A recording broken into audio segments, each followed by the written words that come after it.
Greetings, everyone, and we're back together. I missed a few days of these meditation things because of life, but anyway, back and glad to be here with you. And this is our weekly WeAwake meditation, and it was birthed by iAwake. So we figured that we should do a WeAwake. So it's been going for a long time, and you guys say you really like it, so that's why we continue. And it's good for us, the team, to get together and meditate also. Let's see, what shall we say today? I have been, and Roger Walsh, my co-host on the Deep Transformation podcast, check it out if you haven't. I've been having this long series of conversations with A.H. Almas, also known as Hamid, the founder of the Diamond Approach, and really, really remarkable man. And we've been studying this book, The Inner Journey Home, Soul's Realization of the Unity of Reality. And I've been working on this thing for a year. I'm on my third time. And each time I read it, I can read less. Like I read a page and a half this morning. It was like, that's enough for today. It's very powerful. And one of the things that Hamid says, and this is kind of interesting. He says that you can't really wake up or realize yourself through hard work, through meditating, going to live in a cave, using WeAwake, all of that. That has to be an act of the grace of being, he calls it. So that's unmerited, undeserved kindness, I guess. So, wow. So what can we do? Well, it's an interesting question. I think, first of all, we can just surrender and realize that we can't do it without help from something bigger. He says it's important to have a love of the truth and inquire into that. And if you take anything and just focus on it and go into it deeply enough, you will arrive at the ground of being. What the Buddhists call emptiness, or Christian theologians say Godhead. This absolute nothingness, clear light, no color, that everything comes from, emerges from. So that's what makes it non-dual, because we all come from the same place. So if you're a gerbil, or you're a rock on the planet Mars, or you're a vehicle or automobile, or the thoughts you have about not having a vehicle, they all emerge from the same place. Wow. So yeah, we can try to look deeply. And I think what we can do is we can work on ourselves. In a conversation with Hamid, I said, Hamid, can you somebody be enlightened or, have this deep realization and still be a complete jerk and abuse people and misbehave sexually, financially, psychologically, spiritually? And Hamid said, well, what do you think, John? I said, no. I said, no. So there's a thing that's called realization, like waking up, but that has the harder part, or the part that we can take more responsibility for, is cleaning up, working on our shadow, working on our trauma, our issues, our prejudices, our just thoughts we get stuck in, getting stuck in our history and our views about everything. That he says, the actualization we can do. So if you're not willing to do the actualization, but you had the big spiritual aha, it's going to be channeled through a vehicle that's, full of shadow stuff that hasn't been worked through, and it's going to hurt you and hurt others. So yeah, let's I think you can probably pray and ask for help, and God help me to wake up and eventually say, okay, Dupuy, enough with the whining. I'll give you a hand. Can help us out. So, but we can take responsibility. That's a bit of humor, by the way, for getting our acts together and cleaning up. And so that the wisdom this undeserved, unmerited grace can come through a channel that is pretty clean. That's very usable, because you don't want to, have this realization and then your ego's all screwed up and you'll start feeling really holy and self-righteous, or you think you're the one, and you'll have a military parade on your birthday, a really lame parade, by the way, different things like that, if you don't do the work. That was also an attempt at humor, everyone. So without further ado, let's meditate. And this is track two, no, yeah, tier two, track three, thank you, Heidi, in the profound meditation program. And that's kind of our flagship program. It's got like 17 tracks, last count, and it's very, very good. It's very effective, and they're 20-minute tracks. So this will be a 20-minute meditation. And today we might, given what I just said, today we might pose the medicine question, as the Native Americans say, at least my teachers, it's a medicine question. It has value, it has power, and say, what is getting in my way from being the best person or vehicle possible for your sacred, my sacred beingness and my gifts to give to the world? So what is getting in my way? And if it comes up, you can just sit with it, sit with the feeling, and that's getting away. Even realizing that's what is getting in your way, or that particular thing that's getting in your way, can help give it a little space. And then I think you can release it, but it has to be connected to the body. And as Hamid said, that spiritual realization, realizing your true ground, is not a mental concept, it's an experience. So remember to include all of yourself when you're doing this work. And I'm ready to go. Everybody else? All righty. So count us down, Sabi.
Well, thank you for sharing that holy moment.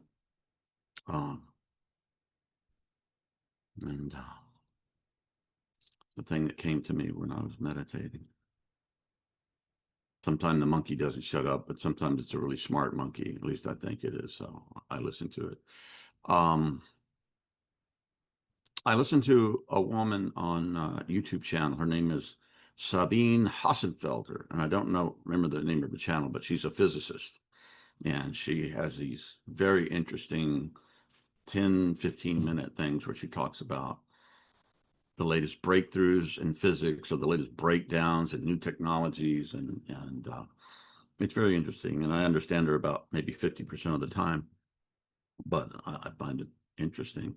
The other day, she said that she really felt that everything was predetermined, that the laws of the universe at the moment of creation or at the Big Bang, everything was set up. So it was all predetermined that Donald Trump would have his birthday parade and that he wouldn't like it because the guys in the tanks are waving at everybody and you're supposed to look very martial and scary. Anyway, it was kind of a flop on a lot of levels, but I'm grateful to the humanity of the soldiers in the American Army.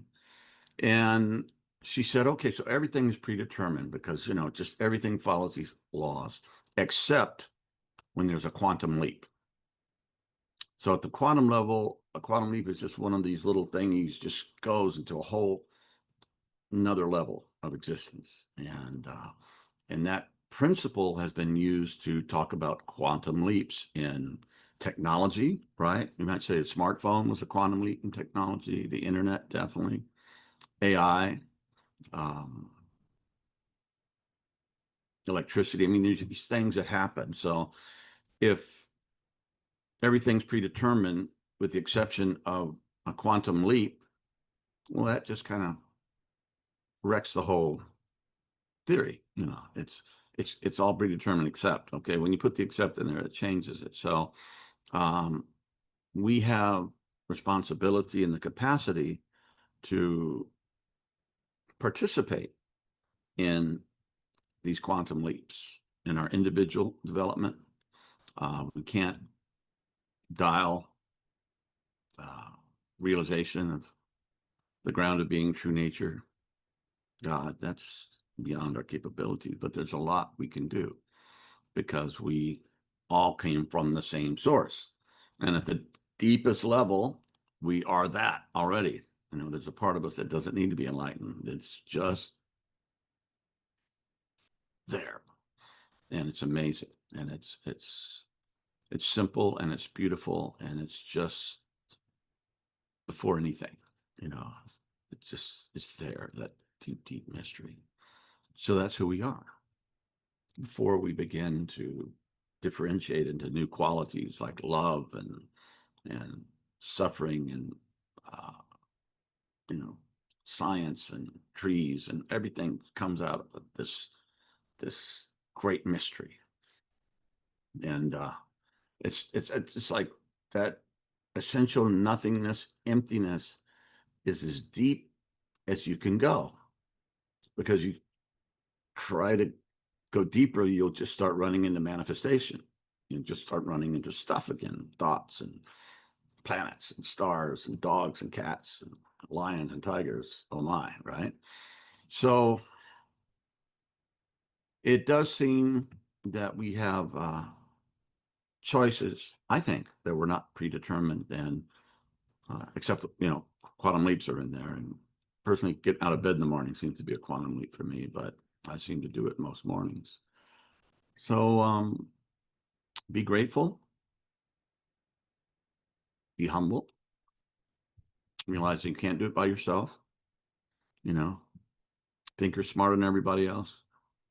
Got to work on that because you're not. Um, yeah,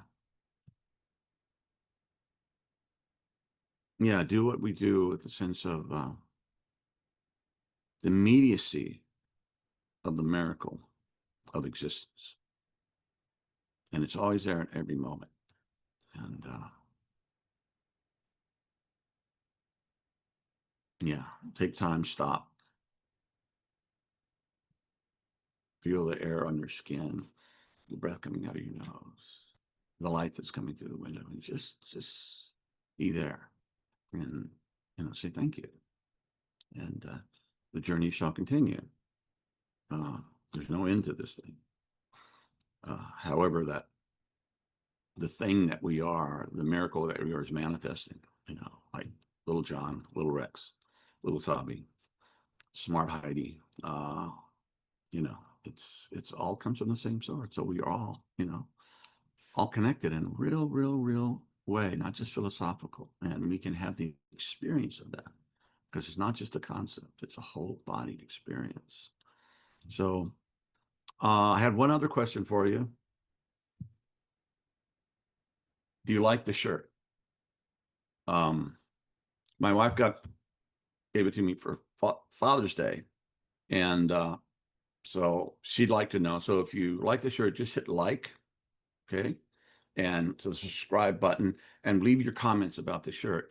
And if you guys are positive about it, you like it, I will commit to wearing it on other meditation groups. If you don't like it, okay, I won't wear it. I'll go back to my t-shirts. All right. So let me know, and send love to all the fathers for Father's Day. And I love and miss mine, and still feel his presence with me a lot. So it's all good. It's all a miracle, even in difficult times. And I will hush up. So God bless you guys. Thanks for being here.